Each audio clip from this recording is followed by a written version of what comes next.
ವಾಲ್ಮೀಕಿ ನಿಗಮದಲ್ಲಿ ಬಹುಕೋಟಿ ಭ್ರಷ್ಟಾಚಾರ ಕೇಸ್ ಕೋರ್ಟ್ಗೆ ಚಾರ್ಜ್ ಶೀಟ್ ಸಲ್ಲಿಕೆ ಮಾಡಿದ ಎಸ್ಐಟಿ 3072 ಪುಟಗಳ ದೋಷಾರೋಪ ಪಟ್ಟಿ ಸಲ್ಲಿಕೆ.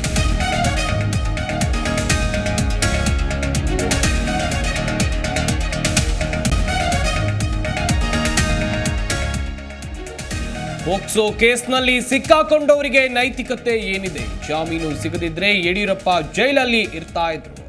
ರಾಜೀನಾಮೆ ಕೇಳಿದ ಬಿಎಸ್ವೈಗೆ ಸಿದ್ದರಾಮಯ್ಯ ತಿರುಗೇಟು.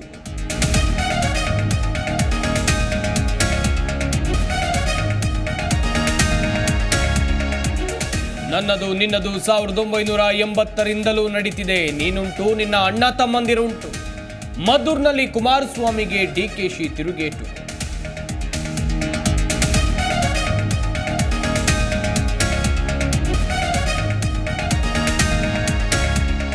ಬೆಳಗಾವಿ ಮಳೆ ಹಾನಿ ಪ್ರದೇಶಗಳಿಗೆ ಸಿಎಂ ವಿಸಿಟ್. ನೆರೆಯಿಂದ ಸಾವನ್ನಪ್ಪಿದ ಕುಟುಂಬಕ್ಕೆ 5 ಲಕ್ಷ ರೂಪಾಯಿ ಪರಿಹಾರ. ಸೂರು ಕಳೆದುಕೊಂಡವರಿಗೆ ಮನೆ ಕಟ್ಟಿಸಿಕೊಡುವ ಭರವಸೆ.